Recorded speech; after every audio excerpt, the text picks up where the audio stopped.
Bill Hull, we're so thankful that he's come. Bruce Demarest was going to be our speaker from Denver Seminary, and he's been very sick with some neurological problems. And I asked Bill if he would come and speak. Bill is a graduate of Talbot, but he's been a pastor for 20 years.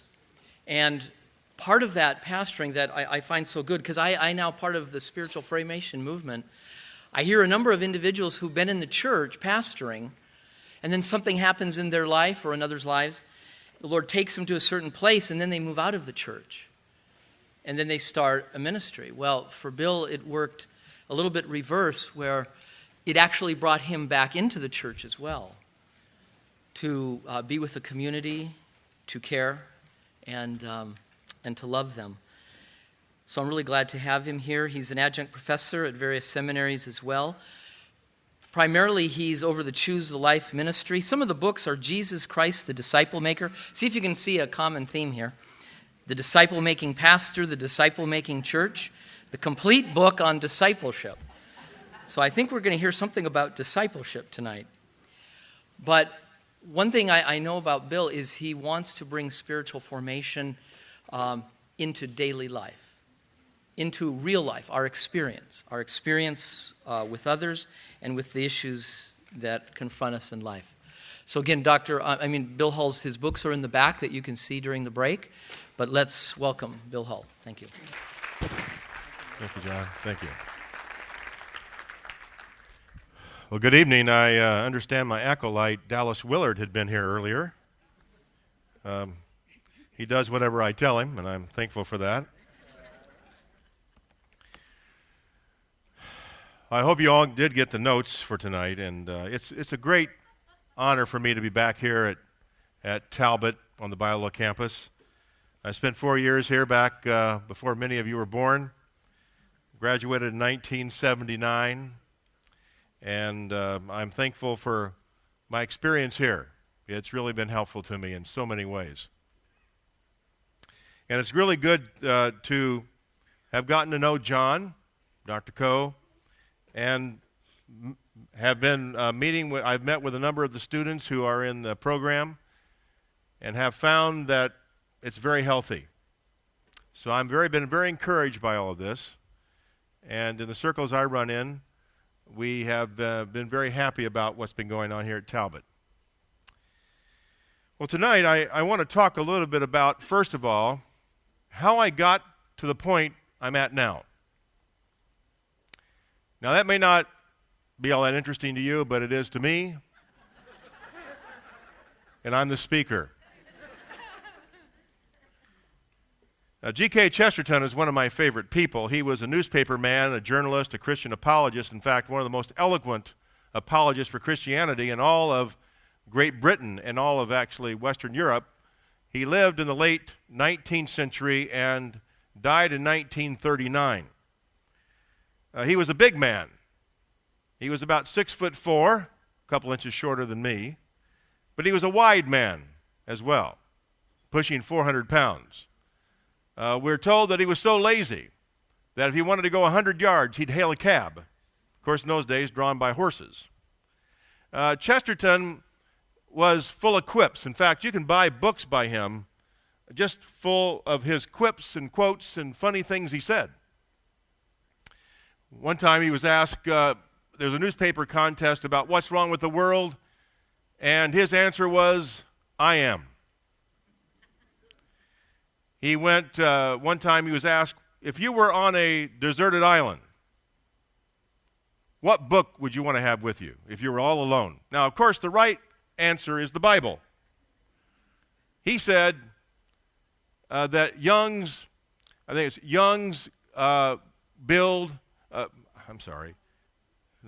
not Young's Analytical Concordance. Yeah, probably didn't have it then. It was actually Young's Guide to Yacht Building. And Chesterton tells a story about a British sailor who wanted to claim more land for his king and country. And of course, during that time in history, Britain was very much into worldwide dominion. And they would say the sun never sets on the British Empire. So the sailor goes out, and he's out at sea several weeks. And one morning he sights land. And he moves into land as quickly as possible. He grabs the Union Jack. He runs up onto the beach. He slams it down into the sand. And he looked up, and there was the pavilion at Brighton Beach in the south of England. The man had discovered his own country. And I feel a little bit like that discoverer, that explorer, that I've discovered what has already been discovered before. But I discovered a few years ago, all over again, the gospel. And not a reduced gospel, not just a gospel that believes in life after death, but believes in life before death. A gospel that is full and robust, that talks about living life from the moment that you step into this relationship with Christ, and that through all of your life, through all the seasons of life, you continually are learning, you are continually being discipled, you are a disciple, it doesn't end. It lasts all of our lives. A gospel that just doesn't talk about conversion, but a gospel that talks about compassion, about not only reaching people's souls, but about ministering to people intrinsically, finding the good in reaching out to others who are in need, whatever that might be. Poverty, disease, people who are struggling in a variety of ways, but that it's a more full-orbed kind of gospel. A gospel that really is large enough to answer the questions that our world is asking. This matters because the gospel that I rediscovered is different than the gospel I was taught. Now, contained in this larger idea of God's kingdom and the gospel of the kingdom is what we call the reduced gospel, or the gospel we were brought up on, which was formulistic, which essentially was to believe in a certain set of facts. And when you believe in a certain set of facts, then you pray the prayer. I mean, I used to be on the staff of Campus Crusade for Christ. Right out of college, between college and seminary, I played basketball for a team called Athletes in Action. We traveled all over the world, and we wore blue blazers, matching blue blazers, with a beautiful crest, AIA, CCC. And we all had the matching slacks and ties, and we were all very large people. And we'd walk through airports, and people go, oh, a basketball team. And so we'd get on the airplane. And when we got on the airplane, we believed in divide and conquer, meaning you don't sit next to another player, you sit next to somebody else who you're going to lead to Christ, of course. And so we were a very competitive group, and so we'd have this contest. Who can lead somebody to Christ the fastest? And so we'd get in there, and somebody would say, well, how are you doing today? And I'd go, great. Have you ever heard of the 4 spiritual laws? And then you start reading the 4 spiritual laws. I mean, what's the person going to do? You know, you got them pinned in. And so they start, you say, well, now, you get to that circle part in the 4 laws, and it says, which circle represents your life? And they go, well, I'm not sure. Well, I said, which circle would you like to have represent your life? Well, maybe the right one. Okay, great. If they said, I'm already in the right circle, then we'd say, great. When did you become a Christian? But if somebody says, I'm in the middle, you'd say, you'd want to get them in the right. And so the whole idea was we were trained to get people to say, or even if they weren't interested at all, I'm not interested in this. I said, well, I'll tell you what, in case years from now you ever want to pray to receive Christ and be in that right circle, let's have a word of prayer right now together. And so when we got to the site of the game, well, the team, we'd all get together, and we'd talk about what happened on the airplane, and you would have to have something to say. And the record is held by Clint Hooper, one of our former players, who was able to lead a guy to Christ before they closed the airplane door. And this was an on-time flight. It doesn't count if it's late. And so that was the gospel that I was brought up on. It was just about agreeing with a certain set of religious facts about something that Jesus did a long time ago, and then sort of like a beep would go off. Beep, and you're in. And so why does this matter? Well, Dallas Willard, again, my disciple, said,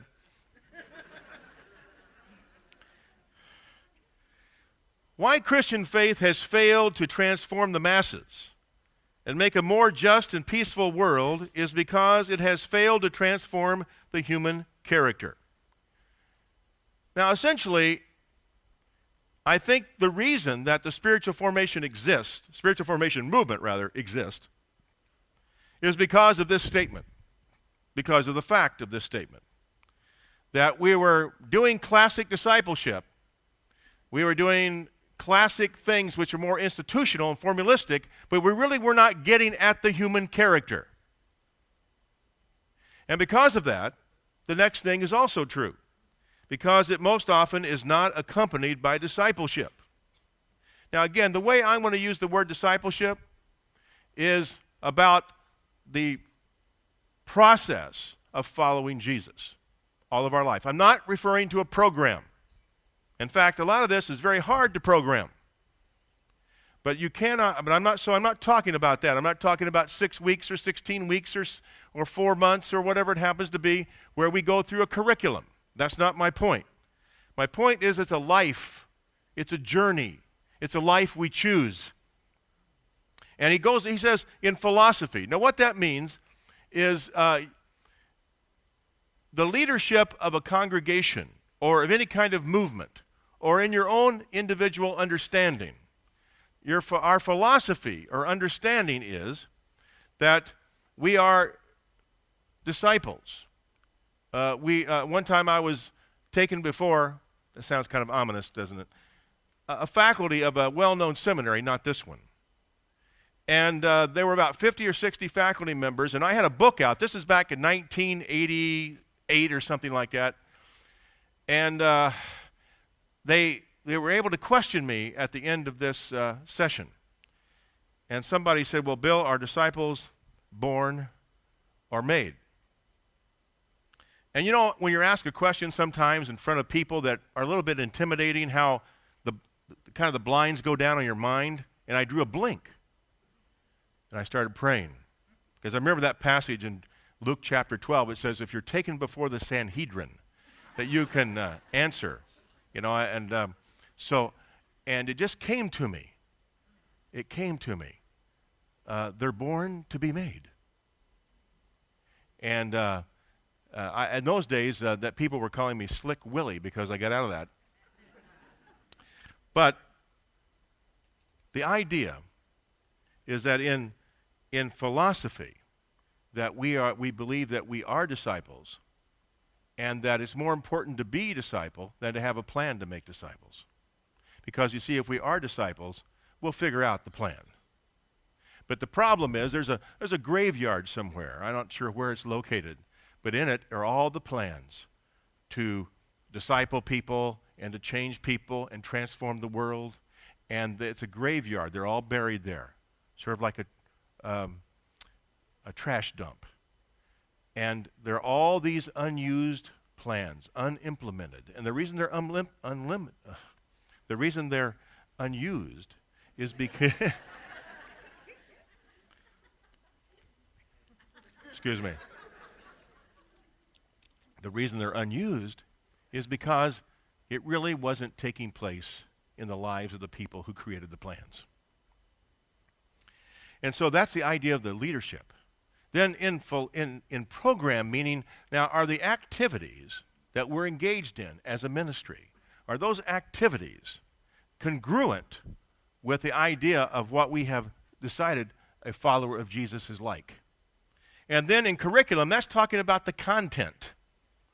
It's a Latin word, curriculum, which means race course. It's like you're going on a long distance run. You're in a marathon, and you lay out those cones, and you just run through the orange cones.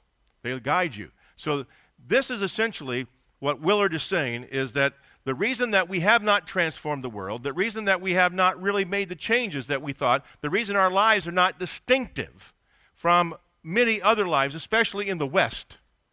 This is not that big of a problem in a lot of the countries I've been to, but in our country it certainly is. And the reason is because we really haven't focused on this and understood it. I remember I got on this airplane with a guy, and it was a Sunday afternoon, and I had just spent 4 days with a group of writers and theologians, and we'd been working for 4 years at the time on what is the problem with the church. And it'd taken us 4 years to write a paragraph. Very efficient. So I'm very tired, and I get on the plane, and the guy's sitting there in 21A, and I'm 21B, and I don't want to talk. You know, it's one of those deals where you feel guilty because, you remember, the old Campus Crusade thing, divide and conquer. This is a divine appointment. You know, I'm trying to get that stuff out of my head, you know, to cleanse my soul of it. And so I get down next to this guy, and I have an iPod and a book. He's got an iPod and a book, and I think, great, I'm not going to have to talk to him. And so I made a mistake, and I greeted him. Just an old habit. And so what happened was that he says, well, what have you been doing in Minneapolis? Now, how do you answer that? I mean, try to explain it to the guy. And I said, well, you know, I've been meeting with these men and women, and we've been trying to figure out if there's a problem with the church. I thought that would shut him up right there. He said, cha-ching. That's exactly what he said, cha-ching. He said, I grew up as a Lutheran in Iowa. I know there's a problem with the church. So then he asked me the next question.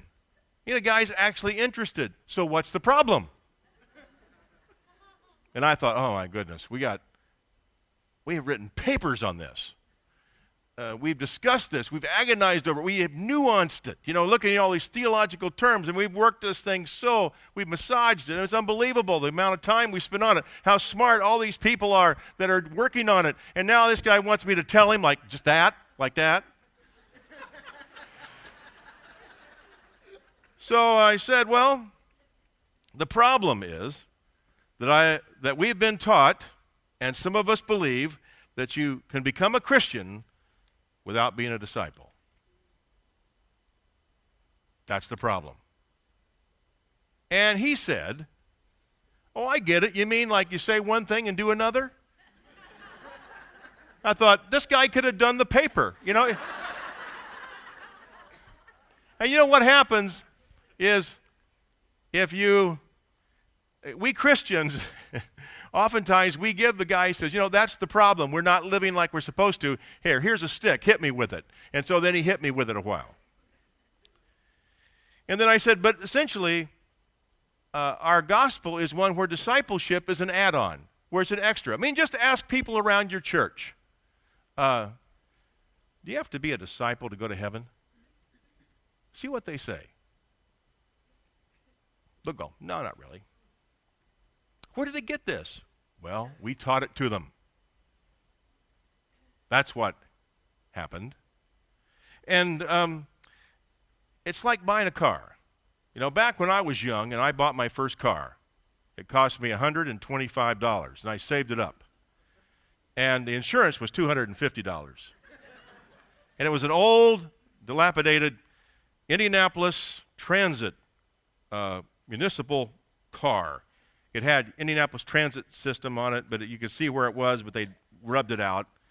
And this car was really a junker.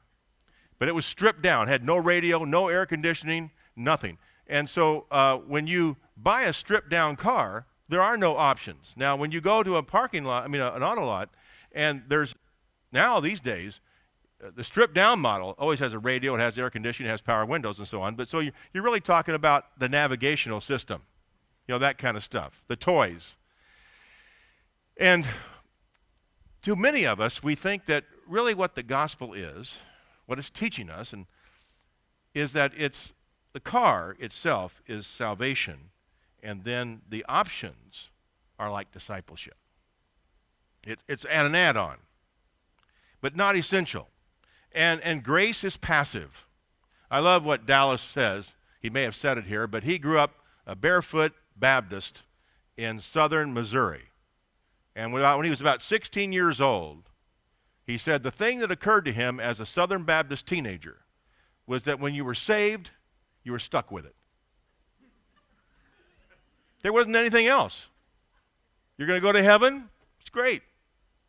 And another Dallasism is that we've not only been saved by grace, we've been paralyzed by it. And so this idea of that's passive, and faith is agreement.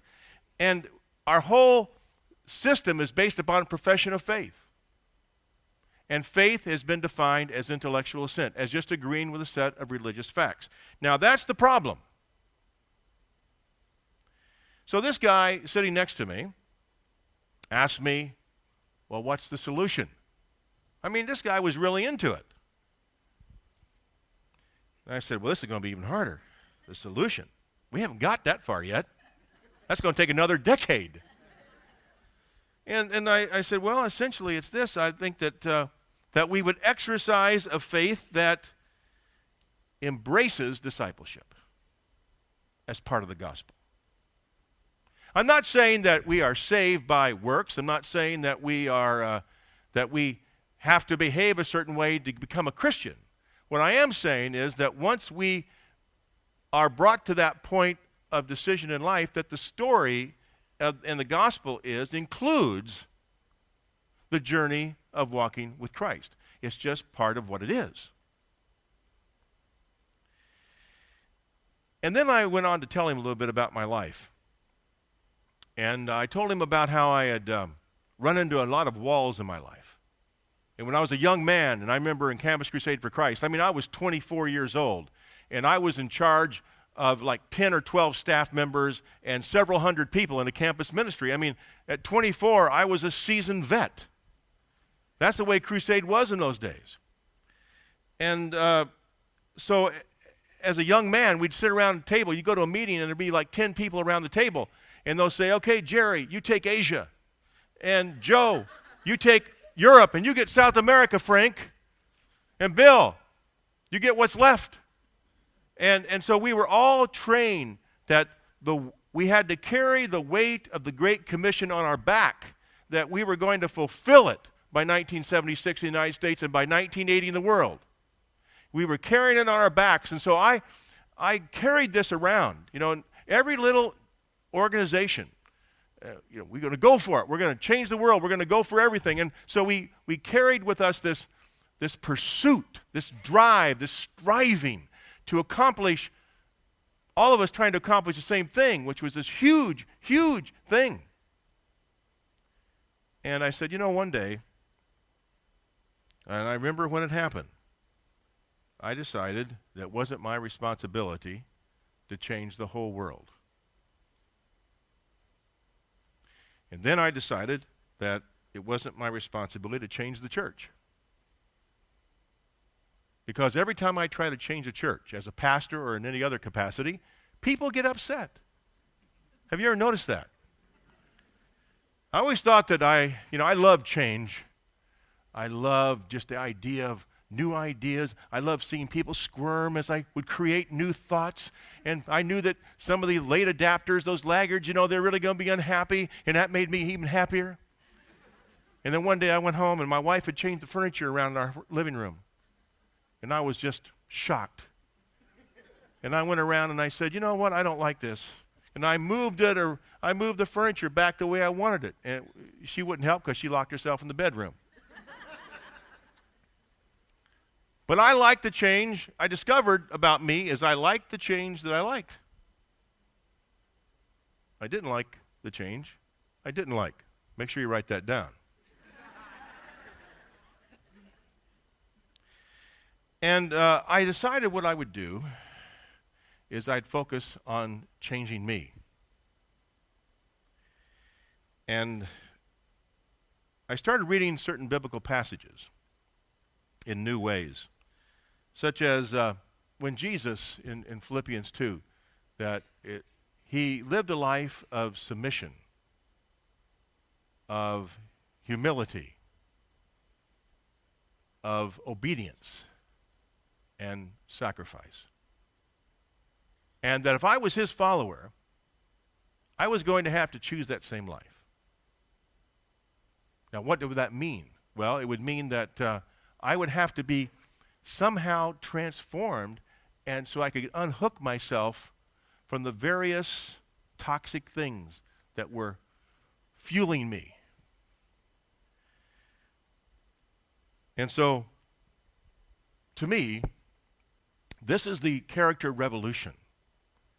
It's still the standard.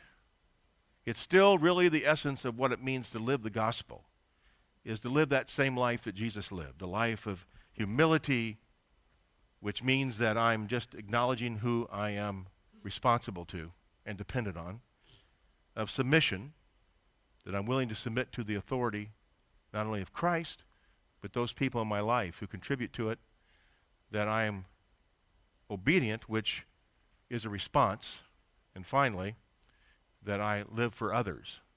The worst kept secret in all of Christendom, but really the true secret to joy. Now, I went through a process, and this process was something like this. I'd been a pastor for a number of years, and then I started writing, and I published a number of books, and so people started inviting me to come speak on the books.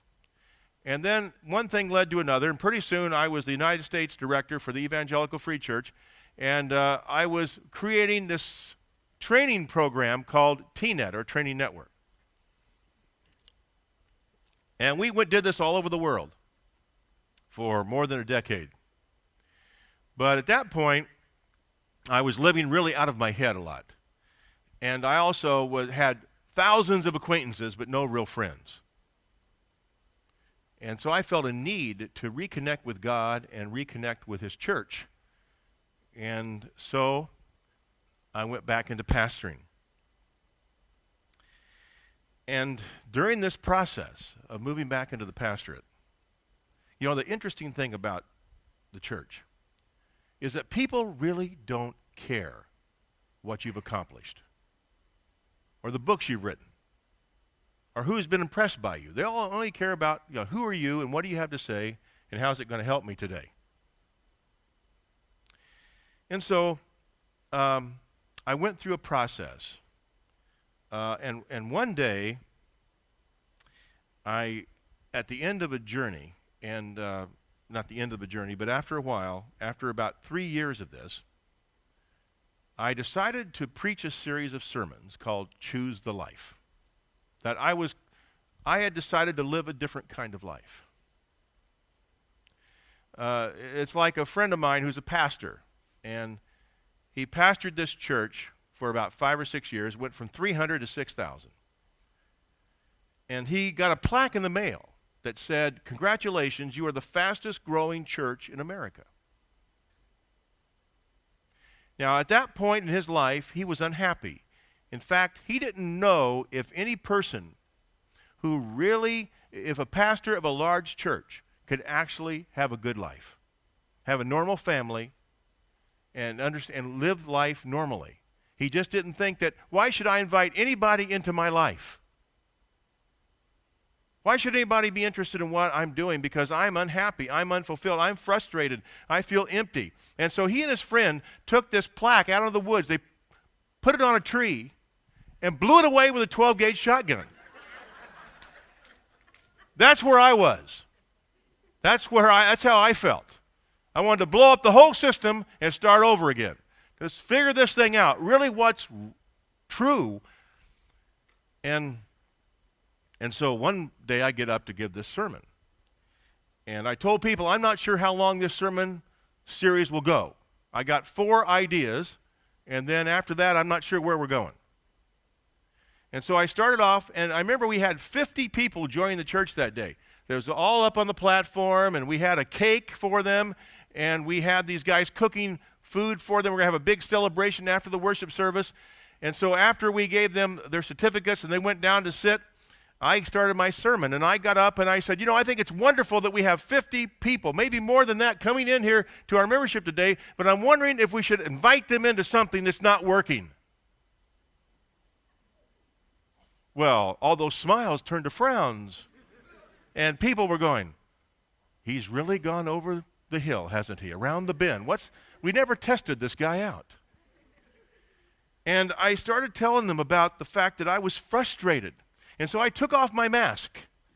that mass that said, everything's great, everything's dandy, isn't this wonderful that we have new members, and because I was feeling something different. And so I took this risk. And I said, there's something wrong here. It's like the way we relate to one another. We have elders and we have trustees and we have leaders, we have staff, and we treat each other like role players. We don't treat each other like real people with needs. We don't address each other that way. We don't think that way. That's not who we are. We politicize our decisions. And I felt like a fly fisherman, fishing on ice. You cast out and it goes zap onto the ice. And you reel it back in and you cast it out again and it goes zap on the ice. And I can look down and see through the ice transformation. I can see the things that I dream about, the things I said yes to when I first became a follower of Jesus. When I said, yes, Lord, I'll lead a church. I'll do all those kinds of things. And I just couldn't get at it because of the structures and the traditions and the customs and me and my problems and my needs and all these things. And I saw that this had to change. And preaching was losing to environment. Environment is very powerful. If people know that there are leaders who aren't talking to each other, who are angry with one another, then you talk about love and reconciliation, and people going, wait a minute, this is a non sequitur. Or my favorite is where we had Visitor Sunday. And our Visitor Sunday was where we handed out these cards. We printed thousands of them and handed out to our congregation. And people that would come to church would get a free meal. I mean, this was a good meal. I mean, we're talking prime rib now. We're talking about some good stuff. This was very impressive. And so not only that, but you'd get to hear me preach. There was some really great things going on there. And so what happened was Visitor Sunday comes, and we have less people than normal. Must have been just kind of a quirky thing. So we did it again. A couple of months later, same thing. Less people came to church than usual. So I'm in the staff meeting, and I'm looking around the table at the staff. And I'm saying, what went wrong? And I said, okay, it occurred to me to ask this question. How many of us passed out cards? And nobody. And I had to say, well, I didn't pass them out either. I had a stack of them at home and never used them, never passed them out to my neighbors. And then I asked the elders later, like one guy, passed out a card. No wonder. We wanted to grow the church. We wanted to go to the next level. I can't hardly stand that saying. But that we wanted to do all those kinds of things, but we didn't really want to live life the way it needs to be lived.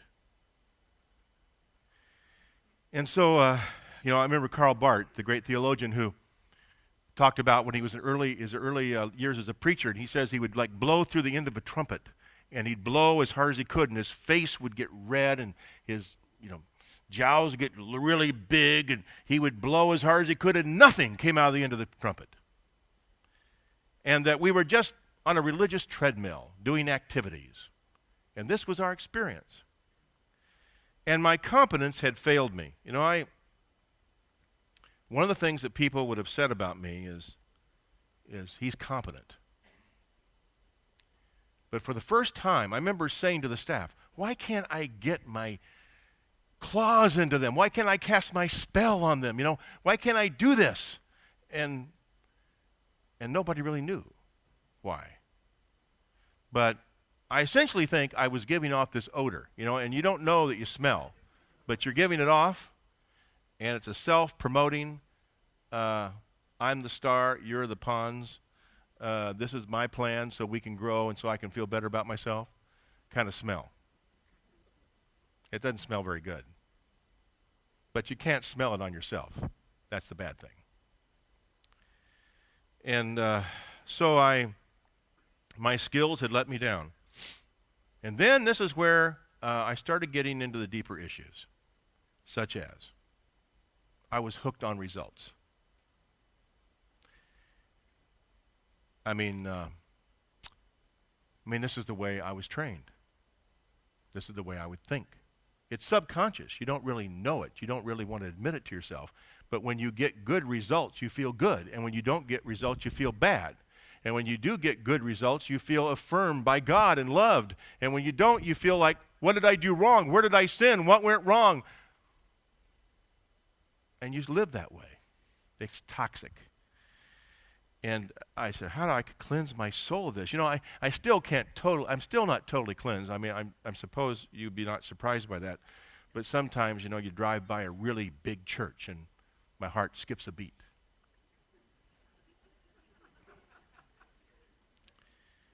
But I was, I remember George Barna did some research on what made pastors feel like they were really doing a good job. Number one was, what was the energy in the music service? How did the energy feel? Number two, what did they think of my sermon? My wife, Jane, bless her heart, she's put up with me for 40 years. And, every Sunday after church, get in the car to drive home, and if she didn't say something about the sermon in the first 5 minutes, then I would have to ask, well, how was it? And she knew the right answer. One of your best, Bill. Now, if she would have, because the times that she criticized it, you know what happened? It ruined the whole day. So I really didn't want to know. Just lie to me. I'll feel better.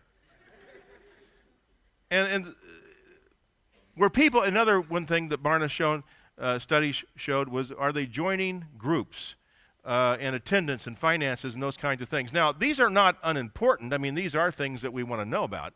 But things about, were people's lives being changed? What we're like Monday through Saturday? Are we being transformed? Are we becoming more kind and gentle? Are we, as husbands and wives, living as the Scriptures recommend to us? And are we seeing these kinds of things happen? Are we living in community where we feel safe enough to be who we really are? Are all these things kind of happening or not? And there's very little talk about that because that's a very messy, right-brain kind of gooey area that's very hard to nail down. But it's really where the action is. I was also addicted to control. This is about managing results. I think that all of us have this issue of wanting to, maybe not to the same degree, but wanting to control the results. And the reason I would not commit myself fully to people or commit myself fully to a congregation was, in case things didn't go so well, I wanted a way to get out, a way to escape, so I had a better option. So you're not really trusting God. You're really just invested in the situation and what it's doing for you. It can be a relationship. It can be work. And I needed recognition. It all started back in the days when the pastor would stand at the back when people filed out of church. And it puts pressure on everybody, doesn't it? First of all, this very insecure pastor is standing at the door hoping that people say nice things to him, and people are in the line shuffling, looking at their feet, wondering what they're going to say. Once in a while now, when I leave my church and I don't have something maybe really positive to say, I sneak out the side door. I recommend it. And so I was actually one morning on the road somewhere reading about Rick Warren. Now, I know Rick Warren. He's probably forgotten me. But actually, Rick went to my church for 2 Sundays. I want to be full disclosure. For 2 Sundays back in 1978. We have a little monogram there on his chair. Not really. But Rick came, and I remember my response to Rick when he talked about how he was going to do all this stuff, and I thought, he'll never make it in California. So I had to turn my prophet's badge in.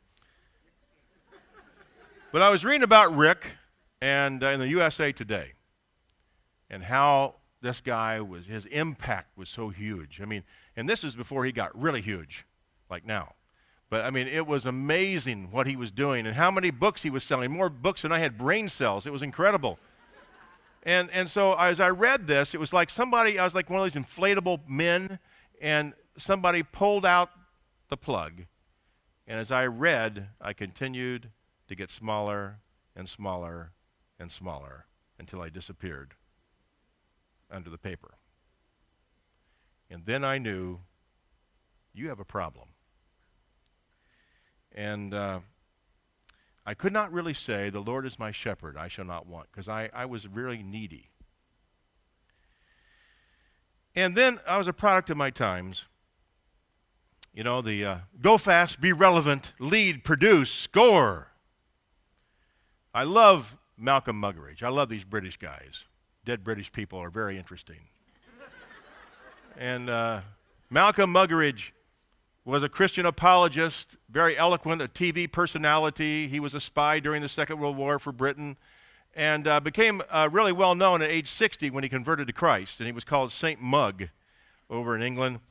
And Muggeridge, he got a little video out on it gives his testimony, and this one scene is where he's in the Wax Museum in London, and there he's walking among the wax figures of the Queen and her father, the King, and all the different personalities. There's the Beatles and the Rolling Stones. Everybody from pop culture and from aristocracy, Churchill, etc.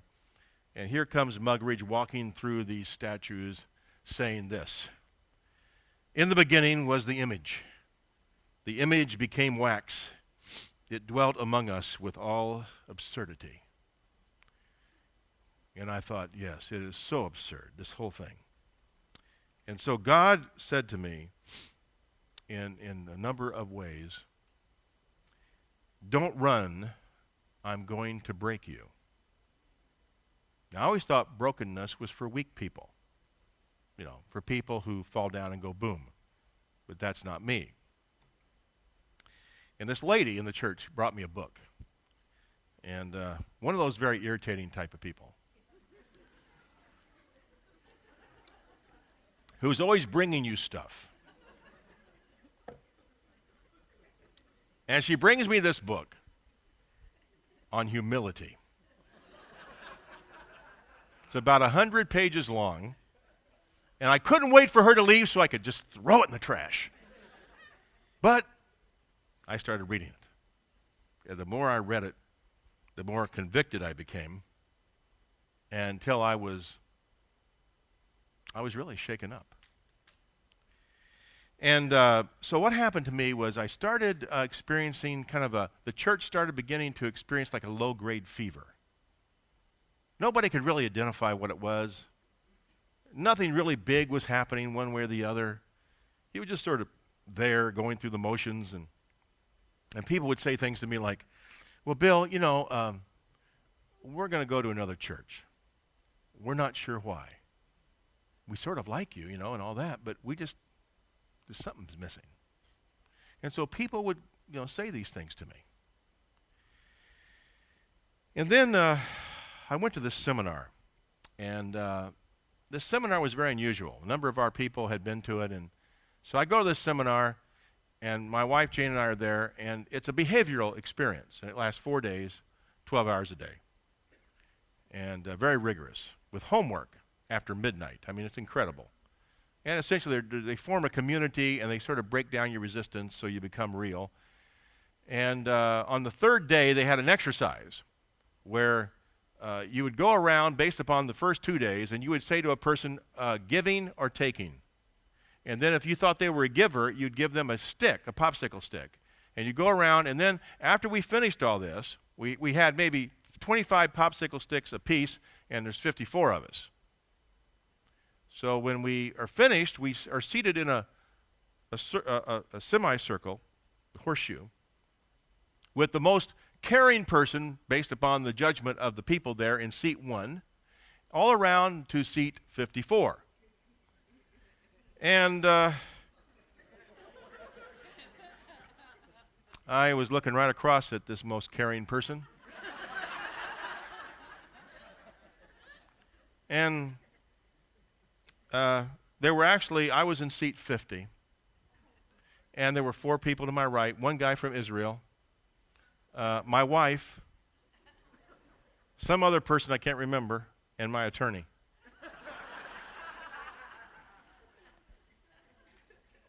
And so my wife finally speaks. My wife, I thought this is kind of screwy because she's in seat 53, and she's the most caring person I know, so what's the deal?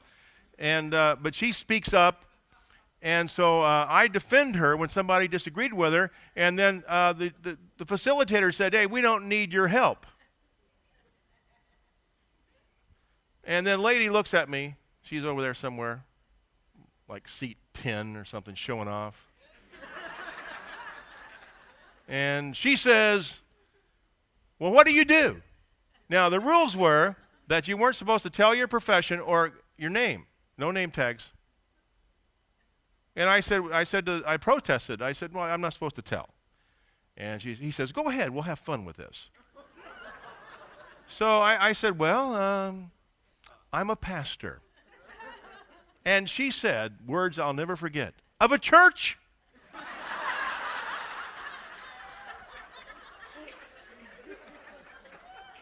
I said, yes. Why are you over there? I said, I'm not sure.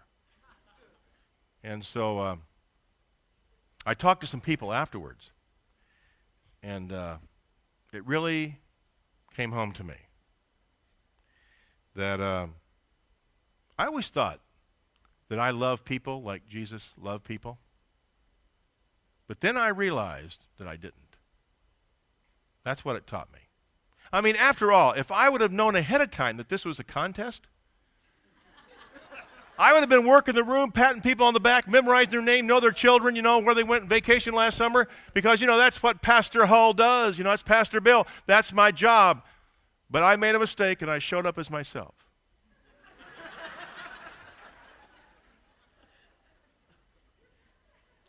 And I realized that I love people until they treated me badly or disagreed with me. But that Jesus had loved me until I experienced his love. And that changed everything for me. It's like when the last piece came together and it went click and everything lit up. And I could see it. And I went back to the congregation. Some of them are here tonight. I guess we call them the Truth Squad. And I went back to them, and I said to them generally, I confessed my sin. I told them exactly what the problem was, and that I wanted to grow and to learn to love them, and that they would help me. And the one thing people, when they hear the word discipleship, or even the two words, spiritual formation, sometimes we think the aim of it is the church. Let's have more Bible studies. Let's meditate longer. Let's memorize some more scripture. Let's just spend more time at church. But the aim is not that. The aim is life. It's the world. It's who we are. It's ordinary life and ordinary people. It's just about, it's about not only about, you think that if all the professing Christians who work on Wall Street would have been following existentially Jesus daily, that things may have worked out differently, or maybe it wouldn't have been as bad? That's why it matters.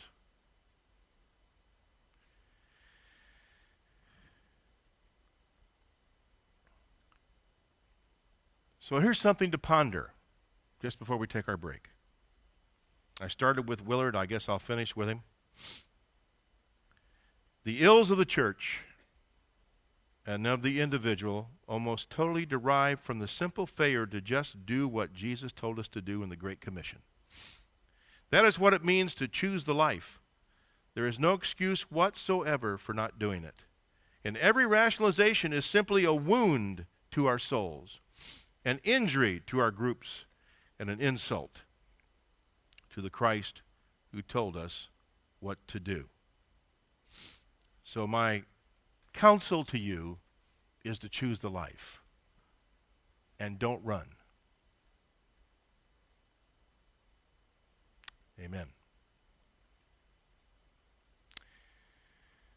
Well, I think it's time to take a break, and this is crassly commercial, but we have some stuff back there. And see, my soul is not totally cleansed yet. And you'll see back there curriculum and stuff that goes along and teaches consistently what we've been talking about. And hopefully you'll think that it's pretty good stuff because it gets into a lot of the things that the spiritual formation movement is moving into.